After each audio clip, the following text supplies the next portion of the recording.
All. Welcome to ONUS webinar.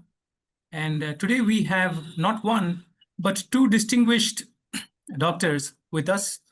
And we have very interesting topics for today as well.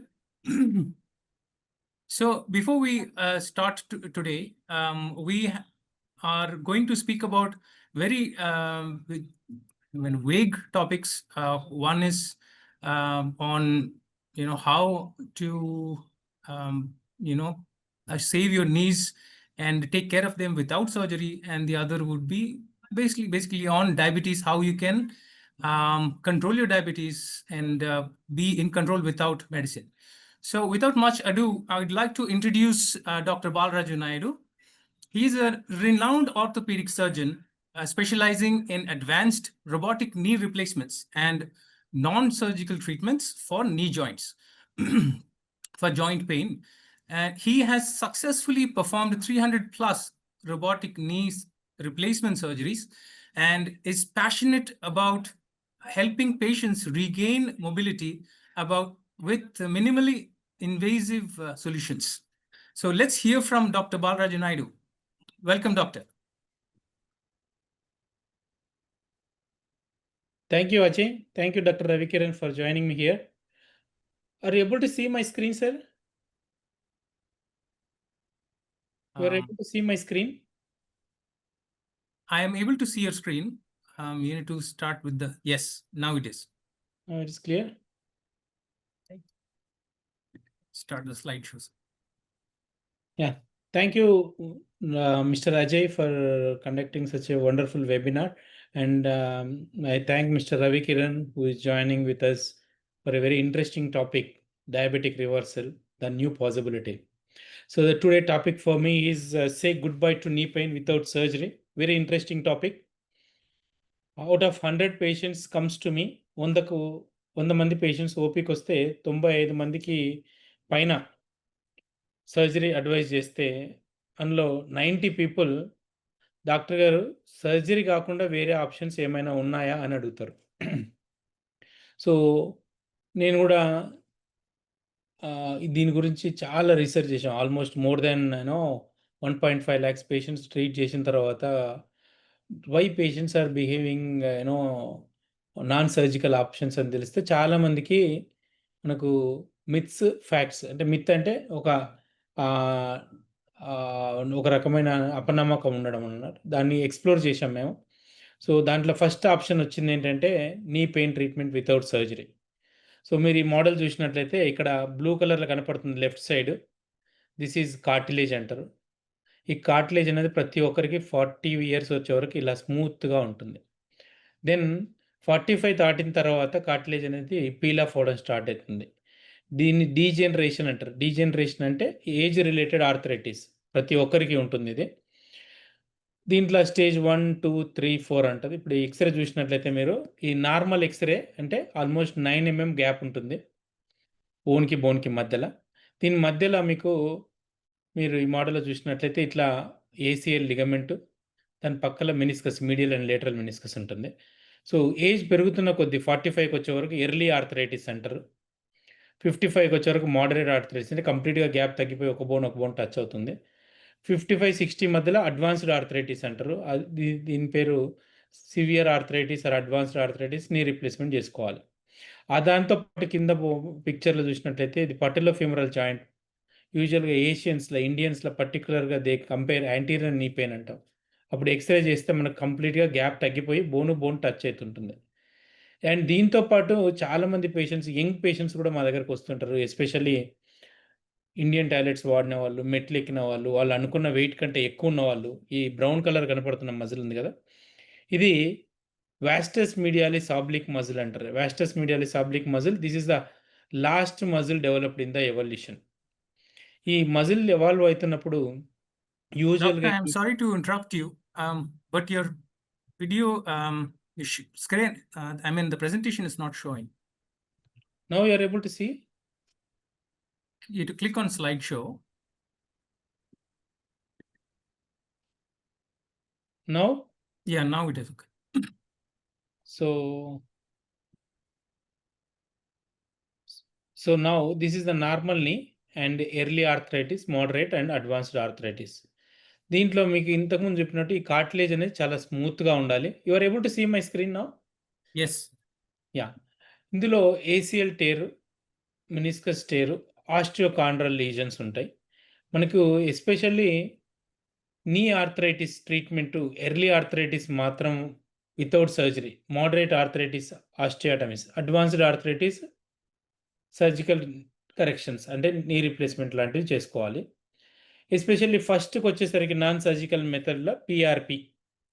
PRP అంటే platelet rich plasma అంటారు. దీంట్లో మనము around 30 ML వరకు blood draw చేసి దాన్ని సెంట్రిఫ్యూజ్‌లో పెట్టి ప్రాసెస్ చేస్తాం అన్నట్టు. దీంట్లో చాలా టెక్నాలజీ ఉంటది. కొందరు సౌత్ కొరియన్ టెక్నాలజీ వాడతారు. కొందరు అమెరికన్ టెక్నాలజీ వాడతారు. మేము మన రోబోటిక్ హాస్పిటల్‌లో సౌత్ కొరియన్ టెక్నాలజీ వాడతాం. సో దట్ ప్యూరిటీ ఎక్కువుంటుంది. దాన్ని మొత్తం ప్రాసెస్ చేసిన తర్వాత 30 ఎంఎల్ నుంచి 60 ఎంఎల్ ప్రాసెస్ చేసిన తర్వాత we get around 3-6 ML of PRP, platelet rich plasma అంటారు. అందులో ప్లేట్లెట్స్ ఆల్మోస్ట్ మనకు ఒక 6-8 లాక్స్ ప్లేట్లెట్స్ ఉంటాయి. ఆ ప్లేట్లెట్స్ ఏం చేస్తాయంటే మనకు ఎస్పెషల్లీ ఈ ఎక్కడైతే కార్టిలేజ్ అరిగిపోయిందో ఎగ్జాక్ట్ ప్లేస్‌లో ఇంజెక్ట్ చేసినట్లయితే అక్కడ అది మనకు ఇన్‌ఫ్లమేషన్ అనేది తగ్గించి ప్రమోటింగ్ హీలింగ్, న్యాచురల్ హీలింగ్. ఈ న్యాచురల్ హీలింగ్ తోటి పేషెంట్స్‌కి కంప్లీట్‌గా రిలీఫ్ వస్తుంది. సో దీంతో ఇది ఓన్లీ ఇంతకుముందు మళ్ళీ చెప్పినట్టుగా only it is advisable for early arthritis మాత్రమే. ఈ ఎర్లీ ఆర్థరైటిస్ కాకుండా ఎవరైనా అడ్వాన్స్డ్ ఆర్థరైటిస్ కానీ, మోడరేట్ ఆర్థరైటిస్‌లో పని చెయ్యదు. చాలామంది న్యూస్ పేపర్‌లో చూస్తుంటారు మీరు. ఇవన్నీ కూడా సర్జరీ లేకుండానే పేషెంట్స్‌కి 3,00,000, 4,00,000 తీసుకొని పీఆర్పీ ఇస్తున్నారు అంటే దీంట్లో ఒక చిన్న మతలబ్ ఉంది. పేషెంట్ ఎప్పుడైనా సరే ఈ నీ పెయిన్ పేషెంట్స్‌కి పీఆర్పీ ఇంజెక్షన్‌తో పాటు ఈ జెనిక్యులర్ నర్వ్ అబ్లేషన్ అంటే ఇక్కడ మోకాలుకి సప్లై చేయాల్సిన నర్వ్ ఏదైతే ఉందో దాన్ని కంప్లీట్‌గా రేడియో ఫ్రీక్వెన్సీ అబ్లేషన్ అంటే కాల్చేస్తారు. కాల్చేసేసరికి దానికి సప్లై చేసే మజిల్స్‌కి ఏదైతే సప్లై చేస్తుందో నర్వ్ సప్లై వరకు ఇది వీక్ అయిపోతుంది. అందుకే పోలియో పేషెంట్‌ల ఈ క్వాడ్రిసెప్స్ మజిల్ వీక్ అయిపోయి హ్యాండ్ టు నీ గేట్ అంటాం. అంటే చెయ్యి తీసుకుపోయి మోకాల మీద పెట్టేసి వాళ్ళు కుంటుతా ఉంటారన్నట్టు. Same thing happening. ఎవరైతే పోయి ఈ పీఆర్పీ ఇంజెక్షన్స్ స్టేజ్ 4లో చేయించుకుంటారో వాళ్ళకు నీ రీప్లేస్మెంట్ అనేది కొంచెం త్వరగా ఫెయిల్ అవుతుంది. మజిల్ వీక్‌నెస్ వస్తుంది. అండ్ నార్మల్‌గా ఎంజాయ్ చేయలేరు ఆళ్ళు. ఎందుకంటే వీక్ ఉండేసరికి కంప్లీట్‌గా నీకి సపోర్ట్ కావాల్సొస్తుంది. సో దయచేసి స్టేజ్ 3లో గానీ, 4లో గానీ ఎటువంటి ట్రీట్మెంట్ పనిచేయదు. It's a gold standard treatment is knee replacement surgery మాత్రమే. అండ్ దాంతో పాటు పీఆర్పీ మనం ఏసీఎల్ టేర్ అయినప్పుడు కూడా ఇవ్వచ్చు. మెనిస్కస్ టేర్ కూడా ఇవ్వచ్చు. ఇవన్నీ కూడా మనకు వెరీ ఎర్లీ గ్రేడ్ 1, 2 వరకు మాత్రమే పనిచేస్తుంది. ఇంకా ఇప్పుడొచ్చేసరికి నెక్స్ట్ అడ్వాన్స్డ్ ట్రీట్మెంట్ నెక్స్ట్ చాలామంది అడుగుతున్నారు మమ్మల్ని ఓనస్ రోబోటిక్ హాస్పిటల్‌ల రీజనరేటివ్ జాయింట్ థెరపీ ఉందా అని. రీజనరేటివ్ జాయింట్ థెరపీ ఇది ఈజ్ వెరీ ఎవాల్వింగ్ టెక్నాలజీ. మేము ఓనస్ రోబోటిక్ హాస్పిటల్‌లో అడ్వాన్స్డ్ ఆటోమేటిక్ రోబోట్ సిస్టమ్ తెచ్చాము. సో ఇవి ఓన్లీ స్టేజ్ 4 మాత్రమే వాడతాము. ఇప్పుడు ప్రెజెంట్‌గా యంగ్ పేషెంట్స్ చాలామంది 21 ఇయర్స్, 23 ఇయర్స్, 24 ఇయర్స్ వాళ్ళు స్టెమ్ సెల్ థెరపీ అని వస్తున్నారు. స్టెమ్ సెల్ థెరపీ అంటే ఏంటి? ఇంతకుముందు ప్రాసెస్ చేసిందంతా కూడా బ్లడ్‌తో చేసింది పీఆర్పీ. స్టెమ్ సెల్ థెరపీ అంటే ఏంటంటే, స్టెమ్ సెల్ అంటే ఏంటంటే mesenchymal stem cell is a primitive cell with ability. ఏమవుతుంది అది? It reduces the inflammation. బాడీలో ఏది వాపు ఉన్నా తగ్గిస్తుంది. 2 ఆ స్టెమ్ సెల్ ఏదైతే ఉందో అది యంగ్ పేషెంట్స్ నుంచి తీసుకుంటారు. అరౌండ్ 21 ఇయర్స్ నుంచి బోన్ మ్యారో నుంచి గానీ, లేకపోతే ఇలియా క్రస్ట్ నుంచి గానీ స్టెమ్ సెల్ తీసుకొని దాన్ని ప్రాసెస్ చేస్తారు. ఎస్పెషల్లీ మనకు ఇండియాకొచ్చేసరికి ఆల్కెమ్ కంపెనీ అని ఉంది. ఆ ఆల్కెమ్ కంపెనీ వాళ్ళు ఈ స్టెమ్ సెల్స్ ప్రొడక్షన్ చేసి మాకు సప్లై చేస్తారన్నట్టు. సో ఈ స్టెమ్ సెల్ ఏదైతే ఉందో ఇది సెల్ఫ్ రిప్లికేట్ అవుతా ఉంటుంది. సెల్ఫ్ రిప్లికేట్ అంటే ఆటోమేటిక్‌గా డబుల్, ట్రిపుల్, 4 టైమ్స్ అవుతుంటుంది. And these new cells have ability to flight against cell death. అంటే సెల్ ఆటోమేటిక్‌గా డెత్ అవుతుంటది. ఆ డెత్ కాకుండా ఇది ప్రివెంట్ చేస్తుంటుంది. And the stem cell also has ability to differentiate into multiple tissues like bone, cartilage, muscle, fat. ఇవన్నీ stem cell యొక్క గొప్పతనం. Stem cell nothing but it is a very primitive cell. It can do multiple functions అన్నట్టు. ఇవి మనం young patients నుంచి తీసుకొని ఎక్కడ problem ఉందో అక్కడ చేయాలి. దెన్ ఇక్కడికొచ్చినట్టయితే ఎప్పుడైనా యంగ్ పేషెంట్స్ వచ్చి మా దగ్గరికి, "సార్ నాకు నీ పెయిన్ ఉందంటే" దెన్ వి డూ ఎంఆర్ఐ కార్టికమ్. అంటే ఎస్పెషల్లీ మీరు చూసినట్టయితే ఈ పిక్చర్‌లో ఈ డిఫెక్ట్ ఉంది. సో, ఐసోలేటెడ్ డిఫెక్ట్ ఎంత డెప్త్‌లో ఉంది, ఎంత విడ్త్ ఉంది, ఎంత లెంగ్త్‌లో ఉన్నది ఐడెంటిఫై చేసుకున్న తర్వాత then we process it for stem cell therapy. ఇది ఎస్పెషల్లీ యంగ్ పేషెంట్స్‌కి ఆస్టియాటమ్స్ అవసరం కాకుండా, నీ రీప్లేస్‌మెంట్ అవసరం కాకుండా only particular segment stem cells వరకు ఉపయోగపడతారు.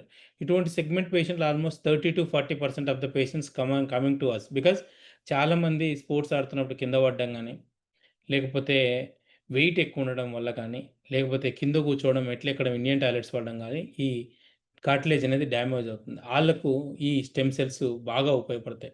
సో, ఇవన్నీ కూడా non surgical methods. And just we need to give a injection. Correct exact point identify చేయాలి. అండ్ ఇంజెక్షన్ ఇస్తే సెట్ అవుతుంది. And this is all about PRP and stem cell. These are the very advanced procedure. Correct patient select చేసినట్లయితే ఈ stem cells అనేది చాలా ఉపయోగపడుతుంది. ఈ stem cells వలన మేము ఇప్పటివరకు మన ఓనస్ రోబోటిక్ హాస్పిటల్ ఆల్మోస్ట్ 12 మెంబర్స్‌కి ట్రీట్మెంట్ ఇచ్చినాము. అందరూ కూడా చాలా బాగున్నారు.